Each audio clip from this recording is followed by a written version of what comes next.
Hello Global Family, maraming pong salamat for tuning in sa aming YouTube channel. I believe na ang YouTube channel na ito ay nagsisilbing malaking pagpapala po sa inyong buhay as we continue to share the Word of God sa bawat isa sa atin. Right now, we are going to witness a message which I believe is going to transform your life. Naniniwala po kasi ako na ang salita ng Panginoon is not just informational but transformational. So fasten your seatbelt. Ihanda nyo na po ang inyong mga sarili. Kung kayo po ay may mga notebook, may mga ballpen dyan, i-ready nyo na rin po because I believe that this word is going to change your perspective and the way you see the Lord. So right now, we are going to watch this message and I hope that God is going to bless you. I'm excited to preach the word of God today. Let us pray and ready our hearts to receive the word. Lord, thank you for bringing us to church today and allow us to give our undivided attention to receive your word today. Open up our hearts. May our eyes be enlightened and our hearts be awakened to receive the word that you have for us. In Jesus' name we pray. Everybody shout, Amen. Let us open up our Bibles to Psalms 55 verse 1 to 8. Psalms 55 verses 1 to 8. And as you were turning, I would like to acknowledge everyone who is joining us for the first time. Maraming po salamat for coming to church today. If you are joining us online for the first time as well, maybe you can comment new space or location so our team will reach out and appreciate you for coming today. Psalms 55. Are you here? Parang tahimik kayo masyado ha. Are you here? Good. Psalms 55, 1 to 8. Parang nabagyo kayo talaga ng matindi ha. May binaha. 55, 1 to 8. Listen to my prayer, O God. Don't hide yourself when I cry to you. Hear me, Lord. Listen to me. For I groan and weep beneath my burden of woe. My enemies shout against me and threaten me with death. They surround me with terror and plot to kill me. Their fury and hatred rise to engulf me. My heart is in anguish within me. Stark fear overpowers me. Trembling in honor overwhelm me. Oh, for wings like a dove to fly away and rest. I would fly to the far-off deserts and stay there. I would flee to some refuge from all this storm. I want to talk to you about, bago ko sabihin yung title ng message natin, pwede nyo bang i-preach ito sa inyong katabi? Sabihin mo to sa kanya with attitude. Sabihin nyo, tulungan nyo ako na sabihin ang title ng message today. Ang title ng message today ay pinamagatang kong Learn from It. Learn from it. Sabihin mo sa katabi mo, learn from it. Learn from it. Everybody shout it again. Learn from it. Put it in the chat. Learn from it. Maring narinig nyo na po yung mga kasabihang lesson learned. Narinig nyo na yung mga kasabihang learn from your experience. Or in fact, the first time that I heard this statement, charge to experience, actually, it cost me 25,000 para ma-realize ko yung salitang charge to experience. I still remember back then, I was probably 16, 15 years old. And na-late ako sa flight ko papunta sa isang mission trip sa Mindanao. At para ma-rebook ko yung flight na yon, I have to pay 25,000 to rebook it. So hindi ni-refund yun sa amin. Ang sabi sa akin nung nag-mentor sa akin, okay lang, it's charged to your experience. Meaning, hindi na maibabalik yung 25,000, pero yung lesson na natutunan mo dahil naiwan ka na ng eroplano, ay habang buhay mo nang matatandaan. Ang tawag natin doon is charge to experience. How many among you, kahit na ano po ang edad ninyo, nakakuha kayo ng mga lessons in life? Marami kayong natutunan sa inyong buhay. Pero kung titingnan nyo mga kapatid, ang mga lessons sa ating buhay usually accumulative. Usually ang mga lessons ay progressive. Usually ang mga life lessons are slowly learned. Dahan-dahan po nating natututunan ang mga itinuturo ng buhay sa bawat isa sa atin. And one thing that I've realized, habang tumatanda tayo, habang tayo ay nagkakaedad, parami ng parami ang mga bagay na natututunan natin sa ating buhay. Lalo na yung mga taong pumasok na sa 7 relationship at hindi pa rin nakapag-asawa, medyo iba na yan pag naligawan mo. Meron na yung defense mechanism. Nako, ginawa na rin ng iba sa akin yan. Yung binigyan ako ng bulaklak, ginawa na rin ng iba sa akin yan. Pinagbuksan ako ng pinto, ginawa na rin nila sa akin yan. Pero niloko nila akong lahat. Kayong mga lalaki, pare-pareho talaga kayo. So lahat tayo, may mga lessons tayong natututunan. For example, Mga lessons katulad ng doing something difficult today will have a huge impact in your tomorrow. Magandang lesson, no? Na kapag nahihirapan ka sa ngayon, magkakaroon niya ng malaking impact sa iyong kinabukasan. Maring bilang magulang, ikaw ang nagtrabaho, pero makikinabang niyan yung mga anak mo rin pagdating ng panahon. Lesson niya. Maaaring ang lesson na natutunan natin is if we continue to build resilience in our life, we will keep on expanding our capacity. Kapag lalo kang nagtitiis, kapag lalo kang, sabihin na natin, nagiging resilient sa mga pangyayari sa iyong buhay, lalong tumitindi ang capacity mo. Yung tolerance mo sa fear, yung tolerance mo sa pain, ay nag-i-expand dahil binibuild ng Lord ang iyong resilience sa mga pabigat na mga struggle na iyong nararanasan sa iyong buhay. Another lesson, na ang mga obstacles sa ating buhay ay hindi lang inevitable, ang mga obstacles sa ating buhay ay importante.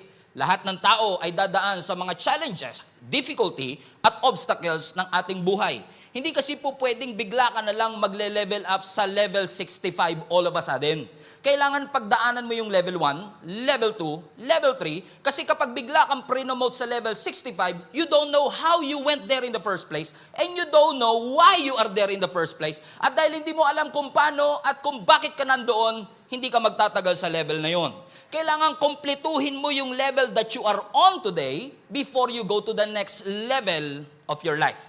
Makuha mo lahat ng lesson na itinuturo ng Lord sa iyo sa mga experiences at circumstance na natutunan mo bago kanya dalhin sa next level ng iyong buhay. Are you still with me? Sabi mo sa katabi mo, pakiramdam ko ikaw topic ni Pastor today. Okay? Bakit? Kasi most of us are old enough to realize na hindi lahat ng pintuan bubuksan para sa atin.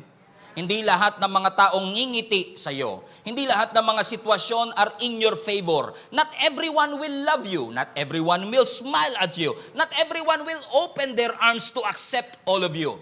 May mga leaders na imimislead ka. May mga taong i-disappoint ka. Kaya napaka-importante ho mga kapatid na lesson na matutunan natin today, anumang circumstances na meron sa iyong buhay. Ikaw man ay nasa mountaintop or valley low. Ikaw man ay nasa wow days or ow days ng iyong buhay ngayon. I don't know that, pero kailangan mong maging goal to seek God in a deeper way. To serve God in a deeper way. Yung inibig, wag man lalamig. Inibig ka ng Diyos, huwag kang manlalamig sa iyong pagmamahal sa ating Panginoon. Kasi iniimbitahan ka ng ating Panginoon ngayon, laliman mo yung relasyon mo sa akin. At kung sasabihin mong yes sa Lord, yes Lord, I will deepen my relationship with you. I will seek you in a deeper way. And I will serve you in a deeper way. It will bring you to a life of miraculous. But if you will say no, you will miss a lot of the fullness of what God has for your life. Ang sabi ng Psalms chapter 23 verse 1, the Lord is my shepherd, I shall not want. You know, kahit na 10 years na ako nagpipreach, 10 years na akong pastor ng church na to, every time I read that one verse, you can always make a whole preaching about this verse. Because this verse is rich. The Lord is my shepherd. Everybody say shepherd. How many among you are grateful that the Lord is your shepherd? And since the Lord is your shepherd, you will lack nothing. You shall not want. Now, kilala natin si Jesus bilang Savior. Pero siya ba ay yung shepherd? Interesting. Is God your Savior? Is Jesus your Savior? Yes. Just sa Holy Communion natin, we are reminded over and over again. Jesus died for our sins. Namatay si Jesus para sa iyo upang ikaw ay iligtas niya sa kapahamakan ng impyerno papunta at kapiling sa langit. So, merong saving na ginawa ang Lord. Siya ang iyong Savior, pero ang tanong, siya ba ang iyong shepherd? Because God, listen to me, is not just in the business of saving you. He is also in the business of leading you.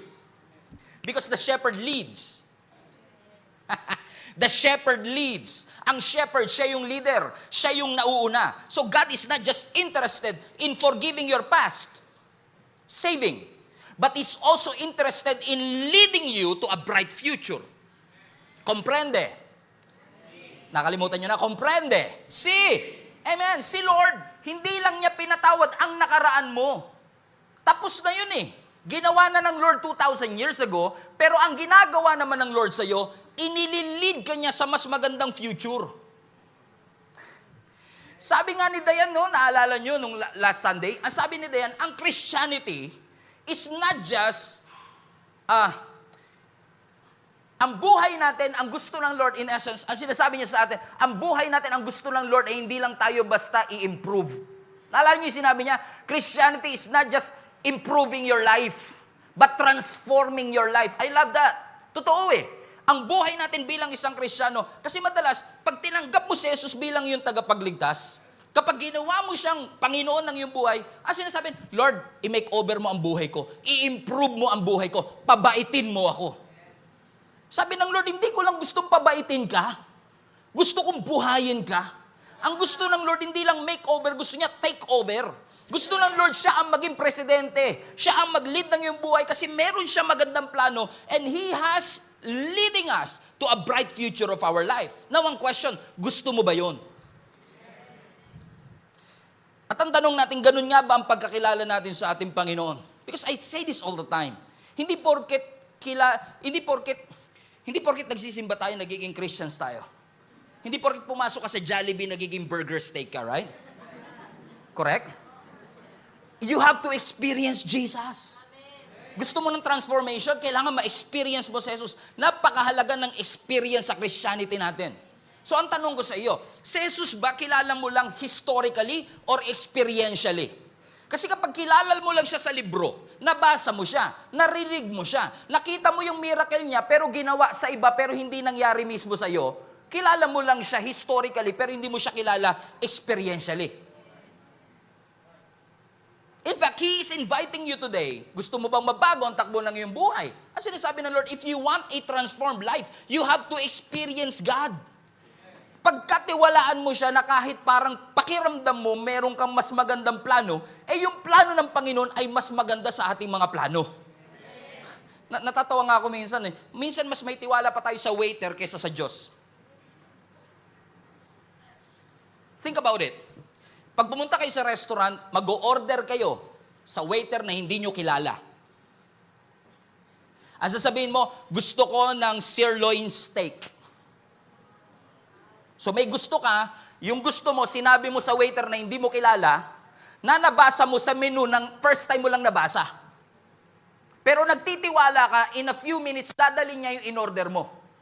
Yung gusto mo, dadali ng waiter. Correct? Hindi mo siya kilala, yung menu first time mo nabasa, pero nagtiwala ka.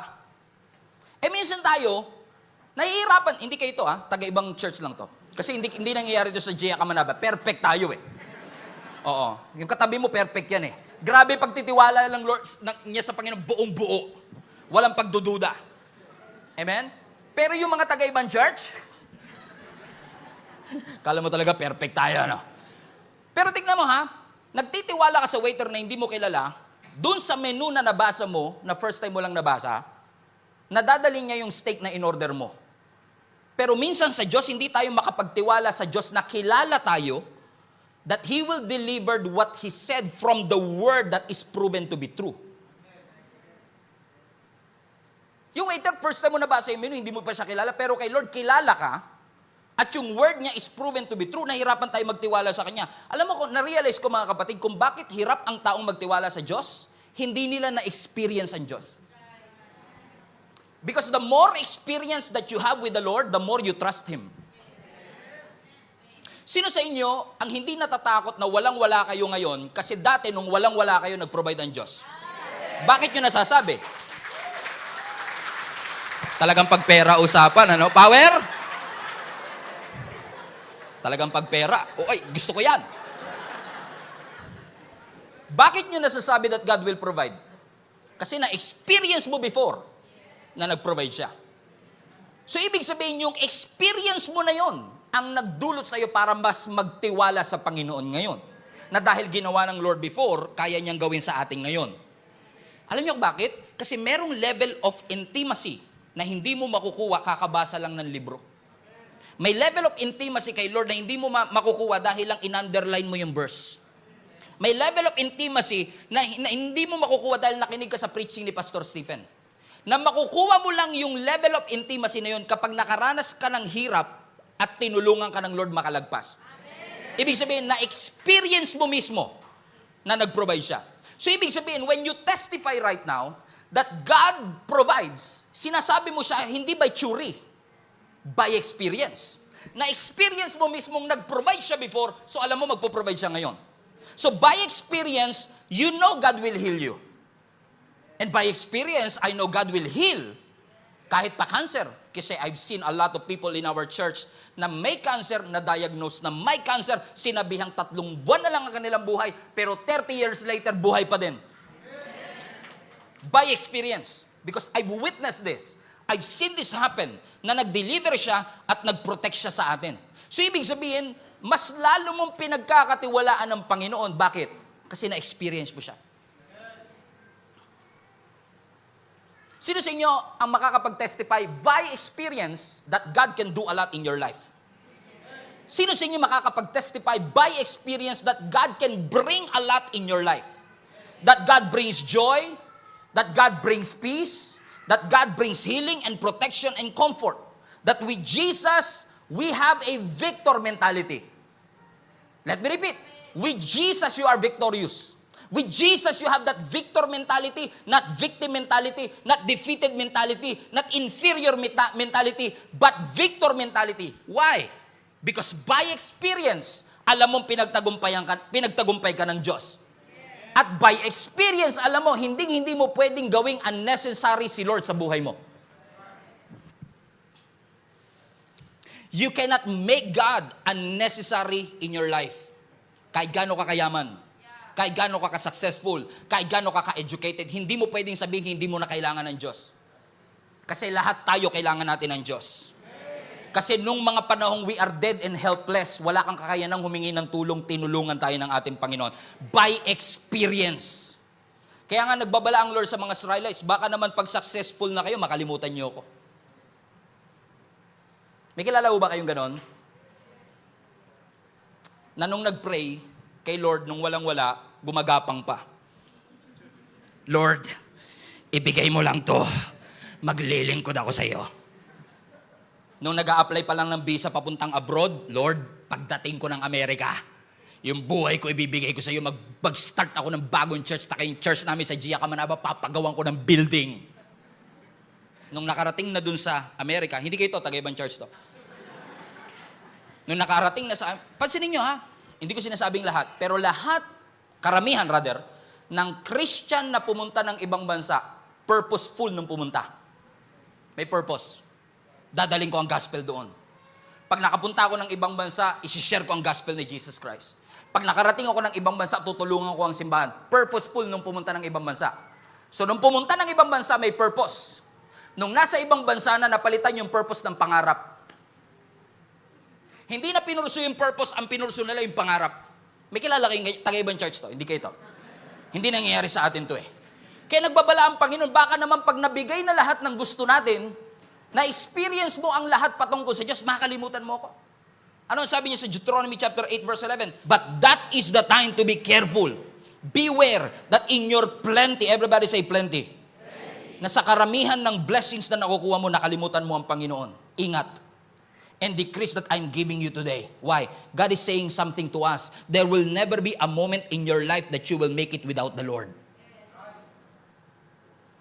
There will never be a moment in your life na makakalagpas ka kung hindi ka tutulungan ng Panginoon. No accomplishment, no education, no experience can give you that.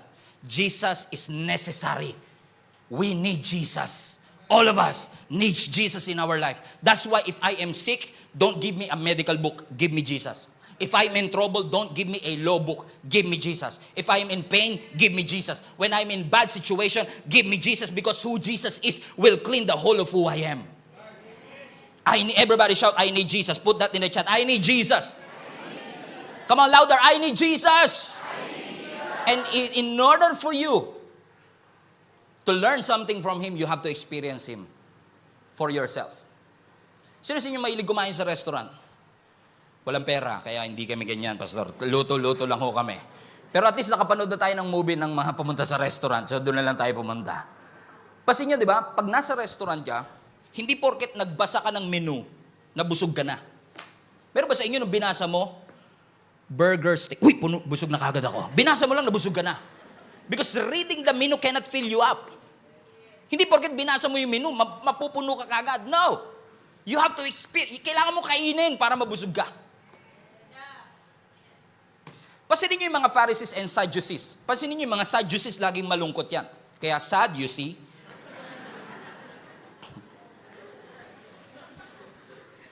Yung mga Pharisees and Sadducees, kung hindi niyo po sila kilala, sila po ang mga religious folks back in the day. But to the moment that Jesus was there, in the Gospels, amen, the Pharisees and Sadducees were able to encounter Jesus, pero hindi na bago ang kanilang buhay. Walang transformation. Nakikinig sila sa teaching ni Jesus, pero hindi sila natuto. In fact, this is interesting to me. Kasi when you know the Pharisees and Sadducees, they are required to memorize the laws of the Israelites. All 630 of them. Kabisado nila lahat ng commandments back in the day. They know the words of the Bible, but they don't know the author. Kabisado nila yung words, pero hindi nila kilala kung sino yung author. Hindi nila na-experience eh. Kaya nga ako lagi ko sinasabi, kung nagbabasa tayo ng Bible para lang for science and geology and history, meron namang science, may geology, may history dito. Pero kung yun lang ang purpose natin, you will miss the whole point of the Bible. The Bible is meant for you to experience Jesus for yourself. You need to. When you read the Bible, you have to experience Jesus. Hindi tayo niligtas ng Panginoon para maging relihiyoso. Niligtas tayo ng Panginoon para magkaroon ng encounter sa Kanya.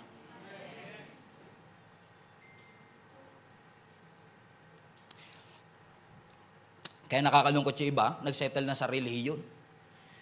Kaya minsan may nagtanong sa akin, Pastor, ba't sa simbahan nyo wala kayong mga image ni Jesus, ganyan, mga cross, yung iniilawan ba? Ganon. Sabi ko sa kanila, ba't kailangan ni Jesus ng ilaw? Tayo yung madilim. Dapat tayo iniilawan. Hindi si Lord. Ba't wala kayong yung mga pinupunas-punasan, ganon, punas-punas, tapos pupunas mo rin sa akin, ganon.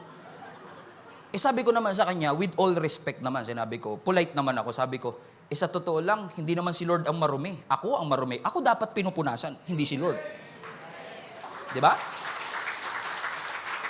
Ba't wala kayo yung mga binubuhat-buhat ba, Pastor? Buhat-buhat, gano'n?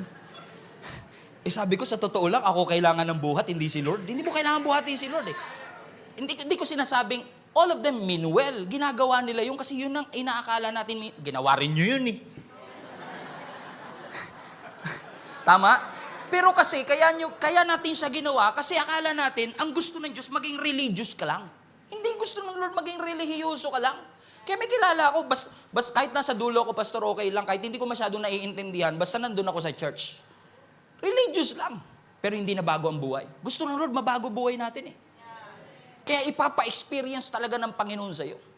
May kausap nga ako, sabi niya, Pastor, binago na ako na sa palagay ko, Pastor, na ako parang binago na ng Lord yung buhay ko. Dati pagka umiinom ako ng alak, 2 lang limit ko. Pag nakadalawa ako, okay na yun. Pero na-realize ko ngayon talagang grabe. After ng 2, wala na akong limit. Dire-diretso na yun. Kaya tuloy, hindi kayo ito baka iba lang ito, hindi kayo ito. Kaya tuloy, marami ngayong mga nakakatakot minsan sa simbahan, kahit sa church natin siguro nangyayari ito, na pumupunta lang tayo for religious purposes. Tatandaan nyo ito mga kapatid, kaya galit na galit si Lord sa mga Pharisees and Sadducees kasi self-righteous sila eh. Naglilinis-linisan sila eh. Hindi tayo tinawag ng Lord para maglinis-linisan. Gusto nga ng Lord, linisin ka eh. Huwag ka mag-settle sa nagpapalinis-linis lang sa Panginoon. Gusto niyang ma-encounter mo ang ating Panginoon in supernatural ways. So, wag mong takbuhan ang mga bagay na pinaparanas ng Panginoon sa iyong buhay. Doon tayo pupunta sa text natin today. Kasi yung psalmist ng Psalms 55, tingnan nyo, basahin uli natin sa verse 3. Tingnan mo yung sitwasyon niya makaka-relate kayo rito. Ang sabi ng psalmist ng Psalms 55, My enemies shout against me and threaten me with death. They surround me with terror and plot to kill me. Their fury and hatred rise to engulf me. I-paraphrase natin sa Gen Z millennial term, may problema ako. Overwhelmed ako ng pagsubok. Lahat ng lugar na tignan ko, gusto ko nang mamatay. Correct? Tignan mo ang verse 4. Verse 4, and my heart is in anguish within me. Stark fear overpowers me, and trembling and honor overwhelm me. Verse 6, look at this. Anong solusyon niya? Oh, for wings like a dove, to fly away and rest. I would fly to the far-off deserts and stay there. I would flee to some refuge from all their storm. Nagets nyo? Ang sinasabi ng psalmist, grabe, overwhelm ako. Kung may pakpak lang ako, lilipad na ako, tatakas na ako. Yun yung sinasabi niya eh. Sino sa inyo nakaka-relate ng gano'n? Pag may problema kayo, gusto nyo magkapakpak. Gusto nyo maging hotdog na lang kayo. Gusto nyo kasi pag may pakpak ka, makakatakas ka. Kasi gusto mo pag may problema ka, takasan. Basahin natin sa Tagalog para mas maintindihan nyo. Verse 3, Tagalog. Nag-alala na ako sa pananakot at pang-aapi sa akin ng aking kaaway. Dahil galit na galit sila. Ginugulo nila ako. Minamarites nila ako. Pinagbabantaan nila ako. Verse 4, kumakabog ang dibdib ko sa takot na ako'y mamatay. Nanginginig ako sa sobrang takot at nasabi ko ito. Kung may pakpak lang ako katulad ng kalapate, lilipad ako at maghahanap ng mapagpapahingahan. Verse 7, lilipad ako ng malayo at doon na lang ako mananahan sa ilang. Verse 8, maghahanap agad ako ng mapagtataguan upang makaiwas. Sabi nyo, iwas. Makaiwas sa galit ng mga kaaway na katulad ng malakas na hangin at bagyo. Bakit? Kasi karamihan sa atin, lalo yung katabi mo, kapag dumaranas ng pagsubok, gustong magkapakpak. Gustong lumipad. Gustong makatakas. Sino sa inyo makaka-relate sa akin? Nung nagkaroon kayo ng matinding pagsubok, ang dami niyong tanong. Lord, ba't naman kailangan mangyari sa akin to? Lord, napaka makapangyarihan at mapagmahal mo. Why would you allow these things to happen to me? Lord, what did I do to deserve this? I need an explanation. I need your explanation, God. Ang dami nating tanong, bakit ito nangyari? Ba't inalaw ng Panginoon? Pero walang nagtatanong, anong matututunan ko dito sa pagsubok na ito? Kasi gusto mo tumakas eh. Ayaw mo matuto. Sabi mo sa katabi mo, ingat ka, papunta na si pastor sa'yo. Tanong tayo ng tanong, anong ginawa ko, Lord, para i-deserve ko to, pero walang nagtatanong paano ko lalago sa sitwasyon na pinagdadaanan ko.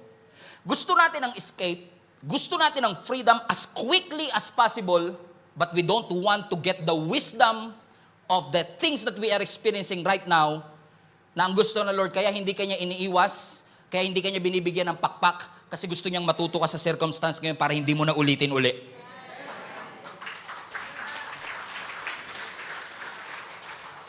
Anong sabi ng 1 Peter chapter 1, verse 6 to 7? So be truly glad, there is a wonderful joy ahead, even though you must escape. Escape ba? Come on. Ano sabi po? Endure. Ano sa Tagalog na endure? Tiisin. Sabi mo sa katabi mo, wag mong takasan. Tiisin mo. O, imbis na tiniisin, iwalayan. Why? Because these trials will show you that your faith is genuine. Kaya pala inalaw ng Lord na dumaan ako sa pagsubok, hindi para pabagsakin at wasakin ako, kundi para matesting, genuine ba ang aking pananampalataya. Ibig sabihin, whatever we're facing is not really meant for us to fail, it was meant for us to grow. So don't just go through it, grow through it. Dadaanan mo na rin lang, matuto ka na. Ayahan nyo mag-sink in yan for a while. Bakit daw? It is being tested as fire tests and purifies gold. Though your faith is far more precious than mere gold. Next verse. So when your faith remains strong, though many trials. Pansinin nyo, ang purpose ni Lord, manatili kang malakas at mas lalong lumakas sa pamamagitan ng trial. Correct me if I'm wrong.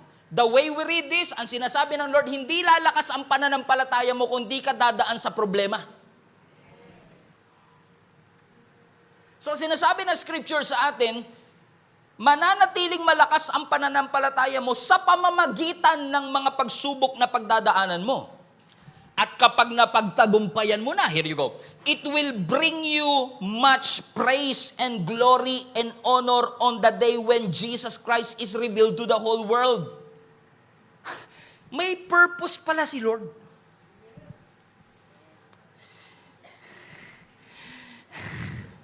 Tingnan niyo si Abraham, nanalangin ng 25 years bago dumating si Isaac. Sabi ko nga kay Lord, Lord, ba't 25 years? Pwede namang 1 year. Yung mga Israelis, umikot-ikot sa Jericho Wall, 7 days. Pwede bang 1 day lang? Pwede. Pero bakit 7 days? May tinuturo eh. Bakit 25 years? May tinuturo eh. Imagine niyo kung kayo si Abraham, 25 years ka nag-aantay with no assurance at all. Ano ituturo sa ng Lord? Tinuruan siya magantay. Kasi ang problema, ayaw natin magantay. Pansin nyo, ang wait, yung pag-aantay, yung wait, nagiging weight, W-E-I-G-H-T, nagiging bigat habang tumatagal. The wait will become weight because we hate to wait. Amen? Rhyming yan. Bakit? Kasi habang tumatagal, nahihirapan ka eh. Pero kapag na-realize mo that God is purposeful, that nothing happens by accident, na may purpose siya, nakita niya ang sitwasyon mo, pero hindi ka niya nilabas dun sa hirap, inalaw niyang dumaan ka sa hirap, ibig sabihin may purpose ang Panginoon. Ano ang purpose niya? To strengthen your faith. So ibig sabihin, nawalan ka ng trabaho, pero huwag kang mawawalan ng pananampalataya. Dapat lumalakas. So nawalan ka man ng money, nawalan ka man ng health, nawalan ka man ng beauty, hello. But don't ever lose your faith. Why, Pastor? Listen to me. Kasi mawala na sa iyo ang lahat. Mawala na lahat ng asset mo, pero ang pinaka-importanting asset na hindi dapat mawala, faith. Because it is impossible to please God kapag wala kang faith. So mawala na ang lahat, wag lang yung pananampalataya mo sa Panginoon. Anong sabi ng James 1:2? Are you still with me? James 1, verse 2. Consider it pure joy, my brothers and sisters, whenever you face trials of many kinds. Paki-highlight yung whenever. Napansin nyo Consider it pure joy, my brothers and sisters, if ever you will face trial. Yung ba sinabi? Sinabi po bang if ever? No. Ang sabi, whenever. So yung pagkakaroon ng problema, hindi siya a question of dadaan ka ba o hindi. You will encounter. And whenever you say that, ano sabi ng scripture? Amen? You face that trial, consider it pure joy. Sino sa inyo, masayang-masaya kayo kapag, uy, kumukunti yung pera ko sa bangko, nakakatuwa. Sino sa inyo yung tuwan-tuwa kayo kapag nauubos yung pera mo, nagkakasakit ka, nag-aaway-away yung pamilya mo, grabe may tinuturo si Lord, nakakatuwa to, sabi ng Bible, consider it pure joy. Nakakatuwa kayo, sige mag-away pa kayo. Nakakatuwa yung bangka mo, sige ubusin mo pa. Di tayo natutuwa. Pero kaya mo lang siya na i-consider na pure joy kung alam mo na may purpose ang Panginoon.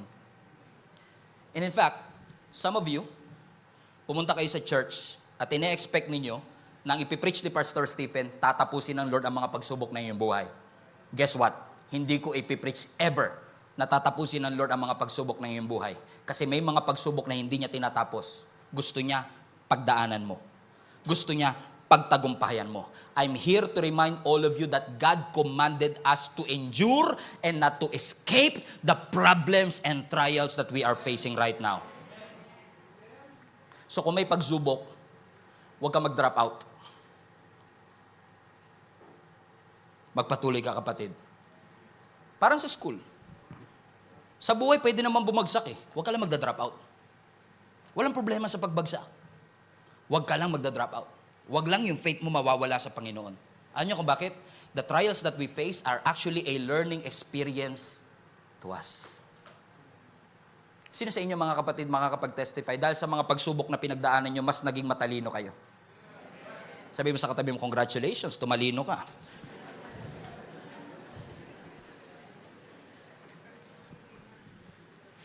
Because most of us, we want to escape.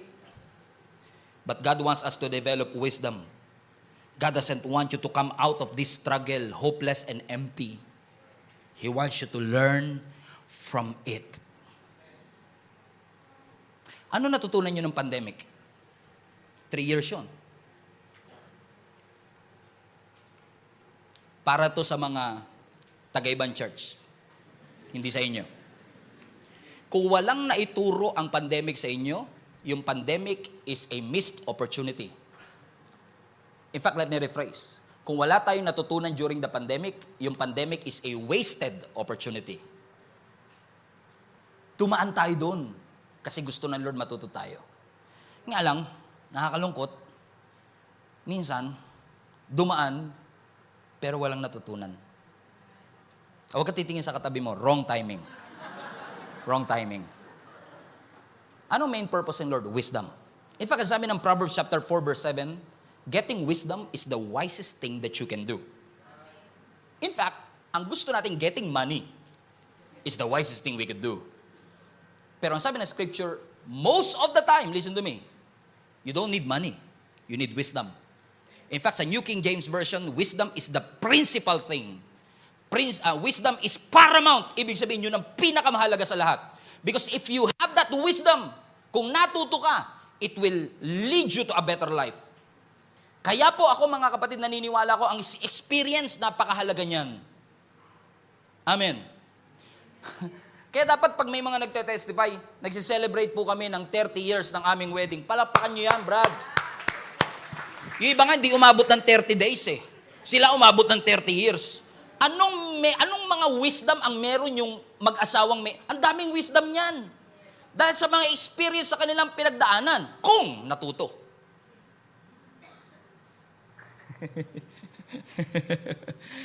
Alam nyo, sa next Tuesday, kami ni Jenny magse-celebrate ng aming anniversary ng wedding.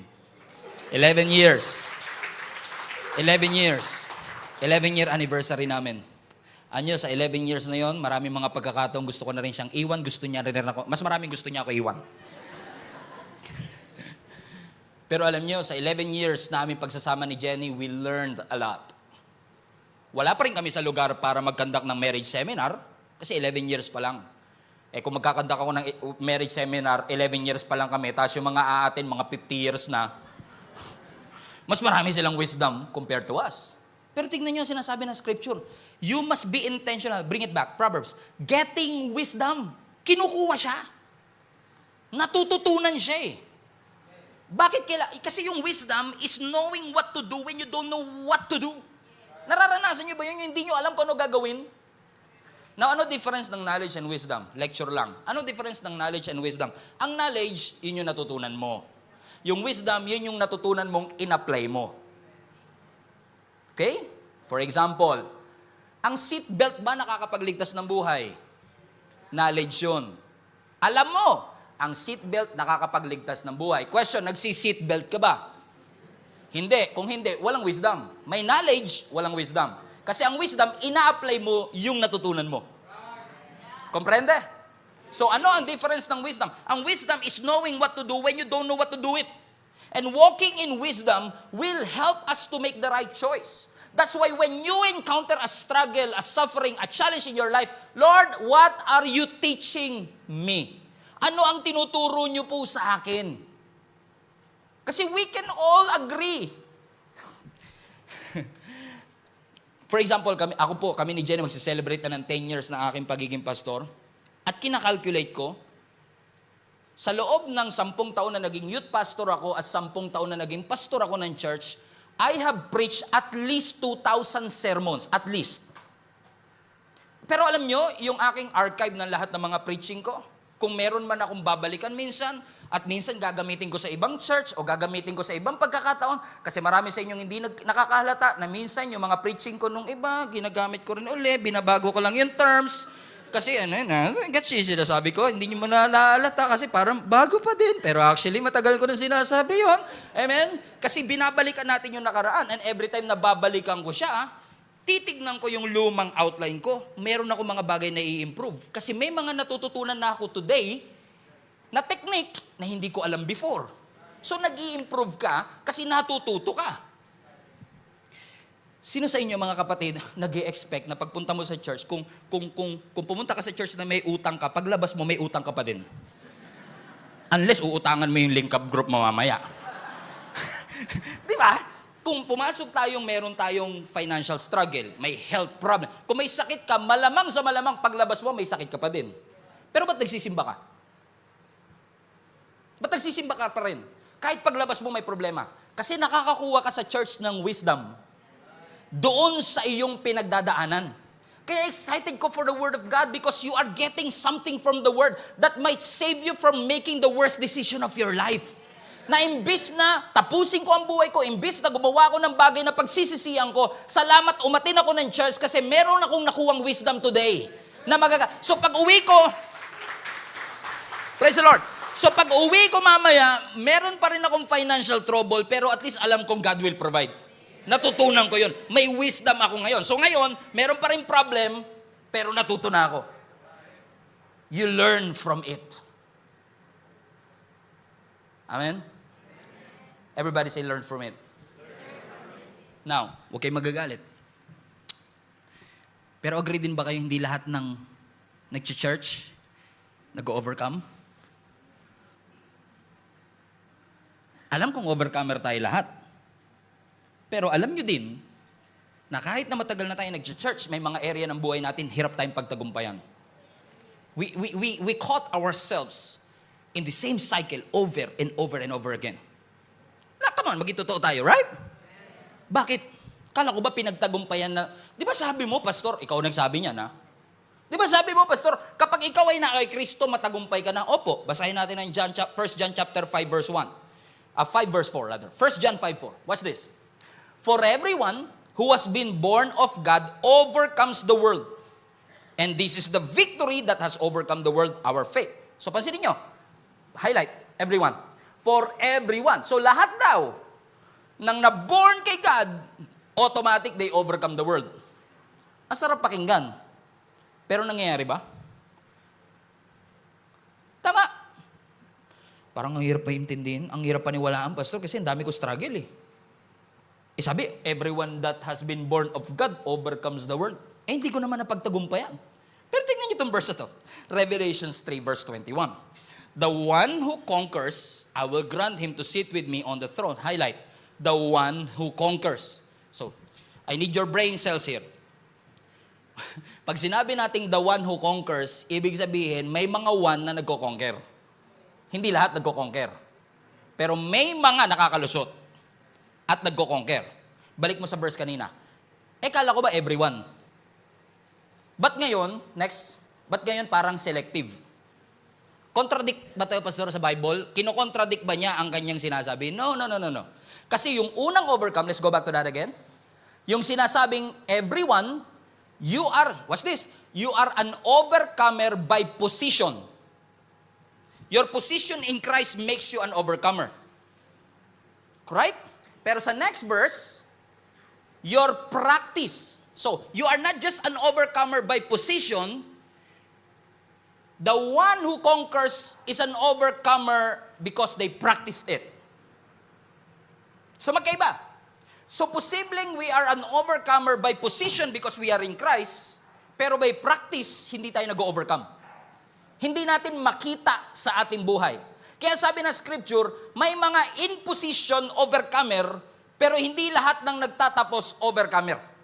Kasi hindi nila nai-apply yung bagay na nakuha nila nung tinanggap nila ang ating Panginoong Yesus.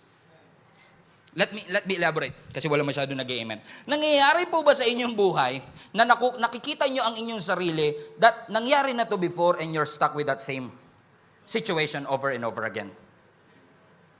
Right? So, ibig sabihin, nai-stuck tayo looking at the same mountain over and over again and you are trying to look for a way through. Right? Pero what if I tell you, mga kapatid, that sometimes the only way through is for you to get hurt, for you to be challenged, for you to experience difficulty. Tignan niyo to ha. Yung doktor, para gumaling ka, susugatan ka. Does it make sense, ba?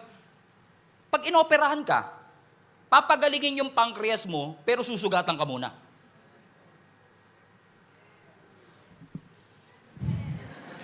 Para namang napakalalim ng sinabi ko eh. Ang babaw nga eh. Pansinin nyo ha, bago ka gumaling, susugatan ka muna. Kasi kung hindi ka susugatan, hindi ka gagaling. Kung iiwasan mo yung sugat, hindi ka gagaling. Pero kailangan yung mag-o-opera, marunong. Kasi pag walang wisdom yung nag-opera, dead good night. Amen? So ibig sabihin, in the hands of a wise man, kahit sugatan ka niya, kasi may wisdom siya, pinag-aralan niya yun for many years. Sugatan ka man niya, it will not harm you. So they wound you to save you. And sometimes, I hope you're getting this, and sometimes, iaalaw ng Lord in order for Him to save you, to wound you first. Minsan dadaan ka sa sugat para ikaw ay maligtas. And don't avoid the wound because it is for your salvation. As long as yung nag-o-opera sa iyo ay may wisdom, you are in good hands. And thank God, our God is full of wisdom. Amen. Everybody say wisdom. So, ibig sabihin, that wisdom that we receive, doon sa mga pagsubok na yon will help us to conquer another level of our lives. God doesn't want you, as I close this, God doesn't want you to return with that same cycle over and over again na wala tayong natutunan. Gusto ng Lord na every challenge, every difficulty that you're going to face in your life, you are going to learn something from it. Ang sabi ng Proverbs 26 verse 11 to 2, katulad ng aso na bumabalik sa kanyang vomit o sinuka, so a fool repeats his foolishness. In fact, ang sabi ng verse 12, there is more hope for the fools than for people who think they are wise. Sinuka na binalik-balikan pa. Ginamit na illustration sa atin ng one of the wisest people that ever lived, na kung para tayong aso, nababalikan natin yung mga pinagbagsakan natin, you are repeating your foolishness over and over again. Kaya minsan, dahil na-stuck ka na sa ganung sitwasyon, ginusto mo na lang. Wala naman na akong magagawa Bakit mo tinatanggap yung dapat mong pinagtatagumpayan? Bakit mo tinatanggap yung dapat mong pinagtatagumpayan? Ang gusto ng Lord, ma-overcome mo yung mistake. Tapos kino-convince mo ang sarili mo, masaya ako. Do you really like where you are or you're just stuck? Think about it. Akala natin gusto natin. Pero ang totoo, stuck lang tayo. Hindi tayo makalagpas. God wants you to overcome. Not to go around the problem, but to go through the problem and learn something from that problem that you face. God loves you to have wisdom in your life. Everybody shout wisdom. In fact, even sa leadership, back in the Old Testament, in Deuteronomy chapter 1, ang sabi ng Lord sa mga Israelites, kung pipili kayo ng leader, dapat matalino. Now, hindi sinabing dapat educated, dapat may wisdom. Ano sabi ng Deuteronomy 1 verse 10 to 13? The Lord your God has increased your numbers so that today you are as numerous as the stars in the sky. Ano sabi ng Lord? Dumadami na kayo.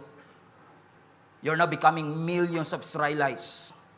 Verse 11, so may the Lord, the God of your ancestors, increase you 1,000 times and bless you as He has promised. Pause for a while. How many among you wants to receive that promise?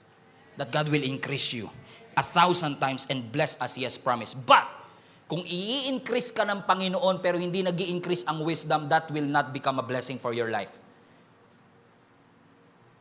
Kasi marami sa ating gusto ng influence sa taas, pero iniiwasan yung wisdom sa baba. Nirarush natin na makapunta tayo sa level 65 without getting the wisdom and without learning something from it. And if you don't know why you are here and you don't know how you were there in the first place, you're not going to stay there forever. So sinasabi ng Panginoon sa kanila, nakita ko ang dumadami na kayo, verse 12, but dahil dumadami na kayo, how can I bear your problems and your burdens and your disputes of all myself? So verse 13, okay, here's what you're going to do. Choose some wise, understanding, and respected men from each of your tribes, and I will set them over you. So nasabi na scripture, dumadami na kayo. So kailangan, pumili kayo ng mga leader na wise, may understanding, and respected. Now, I pointed this out because, in essence, by logic, kasi nasabi ni Moses sa atin, the more na tumatanda ka, the more experience that you will have, the wiser you should get. Gusto niyo yung Tagalog? Pag tumatanda, dapat may pinagkatandaan. Hindi pwedeng tanda ng tanda, walang pinagkakatandaan because growing old is mandatory, growing up is optional. So sinasabi ni Moses, since you need somebody na mag-guide sa inyo, you need somebody that is wise. Kasi niyo pag naghahanap po kayo ng trabaho, ano unang hinahanap? Experience. Tapos galit na galit ka. Kaya nga ako nag-apply para magka-experience. Tapos hinahanapan mo ako ng experience. Ano ba sinasabi ng kumpanya? Kaya sila naghahanap ng may experience para hindi na sila bumalik uli dun sa scratch. Kasi ibig sabihin, since you have the experience, in essence, sinasabi nila, you've learned something from the past, so you now have that wisdom. Because the longevity ng iyong success is determined by your experiences. What am I saying, mga kapatid? Let us pray to the Lord. The Lord, whatever I'm going through, allow me to depend on your word. Always. Hindi masamang umiyak, kapatid. Hindi masamang yung magmukmok. Hindi nga masamang magtanong kay Lord. Magtanong ka all you want. Pero also include that question, Lord, what can I learn from this? Kasi hindi porket maraming highlight ang Bible, it guarantees success. Hindi porket nabasa mo, hindi porket memorize mo, it guarantees success. Meron akong kilala, memorize pero hindi ina-apply. So what God is saying to all of us is, nagkamali ka man, bumagsak ka man, you know what? Why would God allow us to make mistakes? Bilang mga nanay at tatay, why would you allow your children to make mistakes? For them to learn. So we should learn from our mistakes, not repeat them. So God wants us to learn from it. Because if you don't learn from it, you will keep on losing. You have to learn. Ipag-pray natin, Lord, ano ang pwede kong matutunan dito? Kasi ayoko nang ma-stuck dito sa same situation na to over and over and over again. So I want you to experience you, Lord, in the midst of my struggle. Gusto kitang maranasan. Ano ang tinuturo mo sa akin ngayon? What are you teaching me right now? So my friends and family, I know there's always a temptation for us to escape, to run away. But I believe the message that God has for us today is to endure and learn from it. Everybody shout, learn from it. Learn from it. And by the way, if you're thinking of running away from the Lord, tatakbo ka, iiwas ka sa Lord, iaabandona mo ang iyong paglilingkod, iaabandona mo ang ministry, don't you ever do that. Because running away from the Lord is running away from your destiny. Remain and stay. And ask the Lord, Lord, what can I learn from this mistake? Hindi ko to pinili, Lord. Ayoko nga nito eh. Pero hindi ko rin to tatakbuhan. Hindi ko to pinili. Hindi ko pinili ang sitwasyong ito, pero hindi ko to tatakbuhan. I will, by the grace of God, endure and go through this problem over and over. I will go through this problem because I know that I will benefit something from it. That I will learn something from it. Palapakan natin ang ating Panginoon. So my friends and family, don't allow that season, that struggle, that failure, that mistake to define who you are. Allow that to refine who you are. Because if that mistake will not refine who you are, it will define who you are. Hayaan mo na yung mga pagbagsak, yung failures, yung struggles that you're facing right now will help you to be refined, will help you to grow and mature and level up your faith. Kasi ang plano ng Lord sa iyo sa kinabukasan. And by the way, ang pagkakamali, ang pagbagsak will never change God's purpose in your life. It will never alter the tomorrow that God has prepared for you in advance. May magandang plano pa rin ng Panginoon sa iyo. Regardless of the things that we did and the mistakes that we've made and the failures that we went through and the struggles that we face right now. But God is saying to all of us, I know you made a mistake. I know you failed. I know you're down right now, but don't allow that failure to define who you are. Use it to refine who you are and learn something from it. Everybody say, learn from it. Learn from it. Learn from it. Can you high five at least 3 people? Sabi mo sa kanya, learn from this experience. Learn from it. Learn from it. Learn from it. Learn from it. Learn from your mistakes so that you can move forward for a brighter future. Learn from it. Learn from it. Let us pray. Every head bow, every eye closed. Lord, we acknowledge you and we honor you.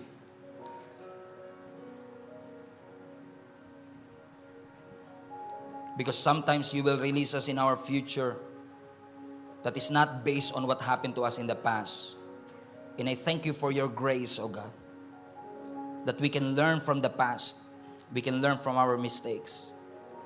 That you are giving us the wisdom that we need from all the experiences and challenges that we face. Because I know that you have something better in store for us today. So I don't know, God, kung ano po ang extent at mga bagay na pinagdadaanan na aking mga kapatid na narito ngayon, but I know you have a purpose and you have a plan. I pray that this moment, that some of them are hitting that rock bottom, will meet that rock Jesus in that bottom. Ma-encounter kanila at ma-experience kanila like never before. And use this challenge and use this difficulty. And everyone who is listening under the sound of my voice today will be able to experience you, God. Through this situation, we will experience you. And through this situation, we can learn from it. And we shall learn from it. Lord, allow each and every one of us to get that wisdom that you are teaching us so that we can learn. What are those things that you are teaching us? What are those things that we have neglected? What are those things that we overlooked? That you want us, Lord God, to be wise enough in the future to look at it again. We honor you, God, for all the great things that you have done. And we acknowledge everything that you have done. So I pray sa lahat po na aking mga kapatid na struggle right now and they're facing a difficult moment in their life. For some people who have lost their loved one, who have lost their job and lost their finances and they're having a trouble with their health. Having a trouble, oh God, with their career path. Lord, I pray in Jesus' name that you will reveal to them in such a powerful way today. Magpakita ka po sa kanila and allow yourself to be revealed, oh God, in that situation. That in the midst of our sickness, you are our healer.